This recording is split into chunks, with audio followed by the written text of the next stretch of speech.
Aujourd'hui, on va s'occuper des sœurs Papin. En 1933, il y a le crime du siècle. Ces deux sœurs, Christine et Léa, vont s'acharner sur le corps de leur patronne. Ce sont deux bonnes qui travaillent pour une mère et une fille qui sont de la bourgeoisie. Et on ne va pas s'attarder sur les détails du crime. Ils vont leur arracher les yeux, ce qui fut un grand scandale à cette période, et ensuite sur leur corps. Et comme je disais, on ne va pas voir les détails du crime qui est un crime atroce. Ce fut le cas du siècle car il n'y avait pas d'explication au départ. Christine et Léa, deux bonnes considérées des bonnes parfaites, toujours à la maison, faire leurs devoirs. Aucune dispute entre elles et leur patronne. Et pourquoi alors ce crime? Tellement inexplicable et tellement atroce que tout le monde s'était emparé du cas. Jusqu'à Sartre et Simone de Beauvoir qui avaient écrit sur cette affaire.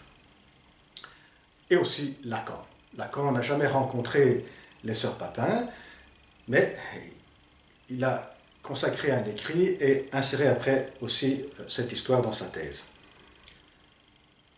sur la paranoïa. Ici, ce que je vais faire, c'est d'écrire un peu un schéma qui va expliquer ce crime atroce. Donc, ici, on a Christine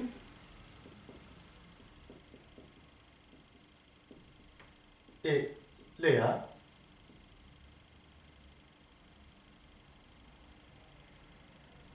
Et la mère et fille Lancelin.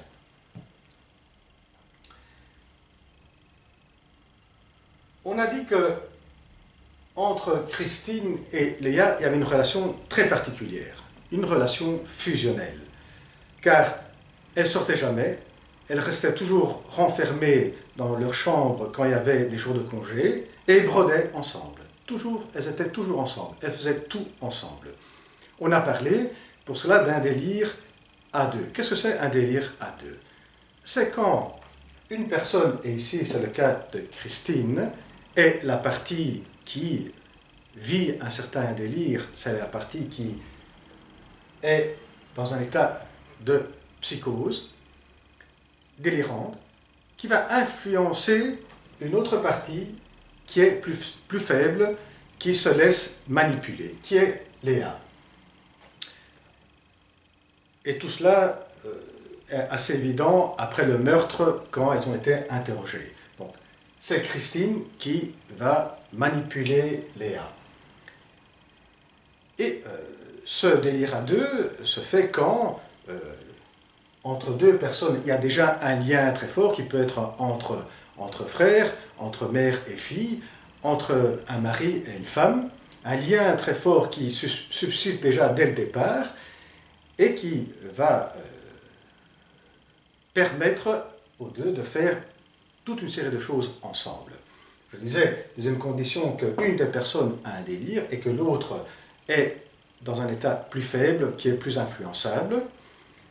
Et pour terminer, c'est important que le délire ne soit pas éclatant, ne soit pas extrême, car alors il se transmet difficilement à la personne faible.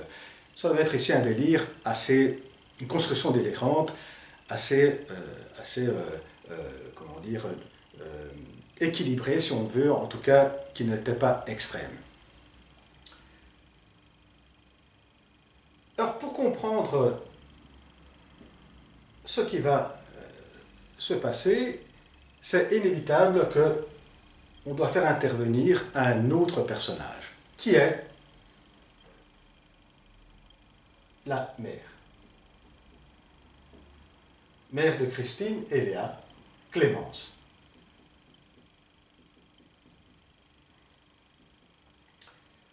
Et c'est à partir de la relation que la mère a avec les enfants qu'on va voir déjà se dessiner les premiers coordonnées du délire.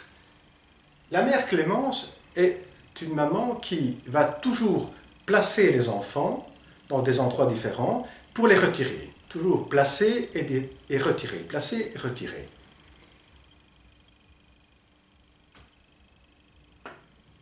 Et dans une lettre qui avait été écrite 2 ans avant que le meurtre se passe, la maman disait aux filles, faites attention parce que les personnes qui vous semblent des amis, ce sont des ennemis.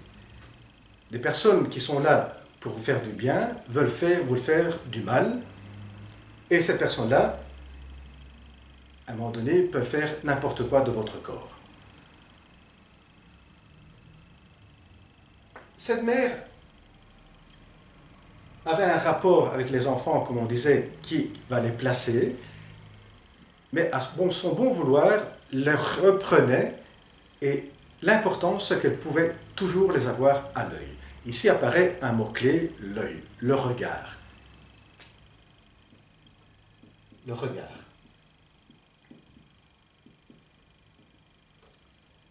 Ça, c'est un mot clé, le regard.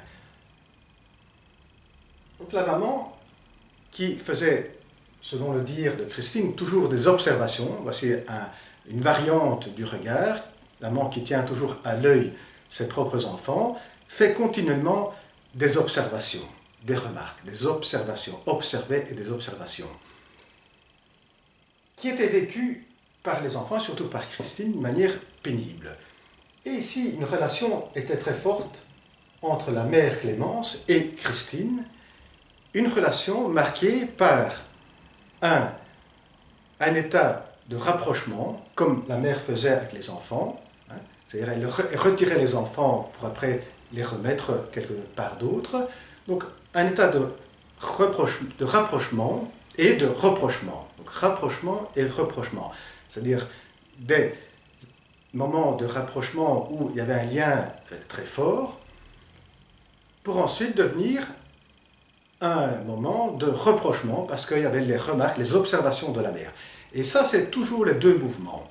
Un mouvement de rapprochement très fort où il y a une certaine complicité, amour, voilà.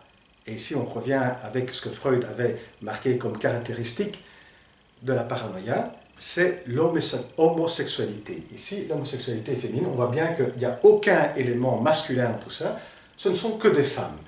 C'est l'amour entre femmes. Ici, c'est l'amour entre Christine et Léa, qui a un amour totalitaire, narcissique, hein, qui les enveloppe tous les deux.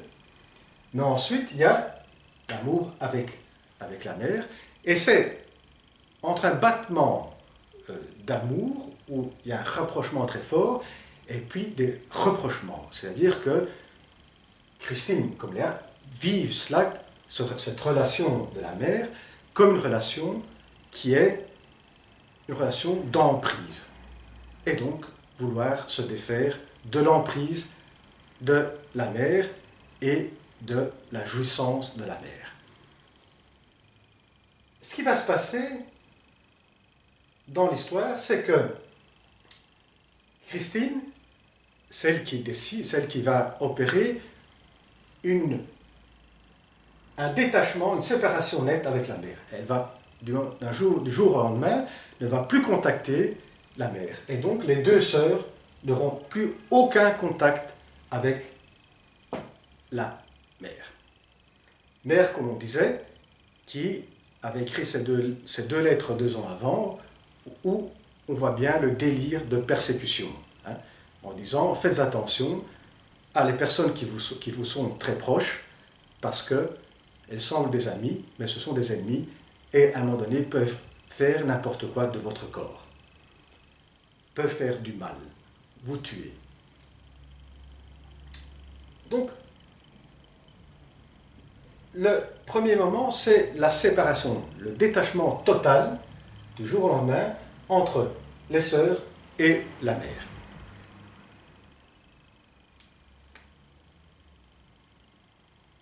il y a un petit détail qu'on a su par après de la famille Lancelin, c'est que, vu comme elles se comportaient très bien, les deux sœurs Papin, elles avaient décidé de déroger à une certaine règle comme ça de neutralité. Et Christine et là prennent ça très bien. Et il y a un rapprochement qui se fait entre les deux, donc un vecteur de rapprochement qui était le même vecteur qu'elles avaient avec leur mère.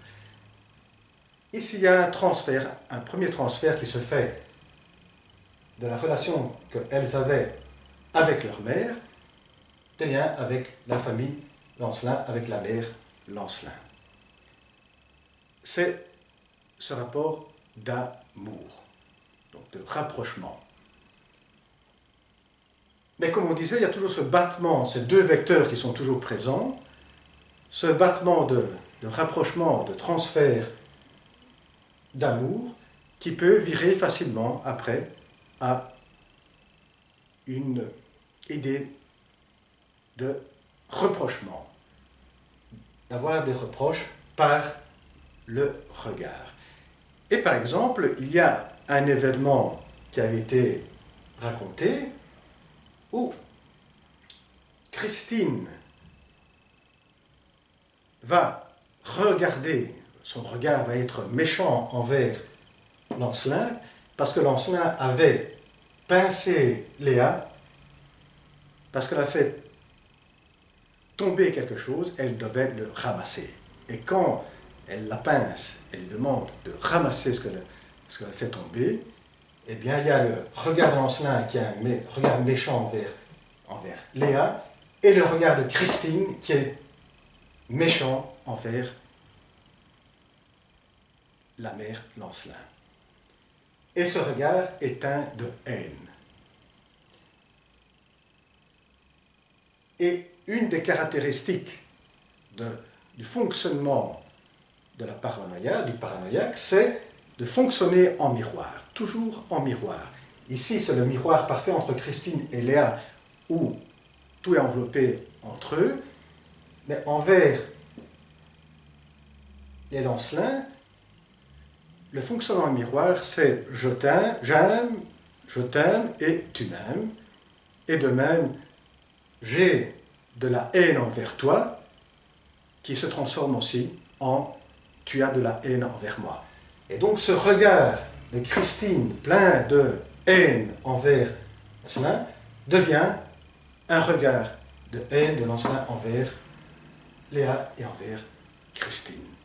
Ce qui veut dire que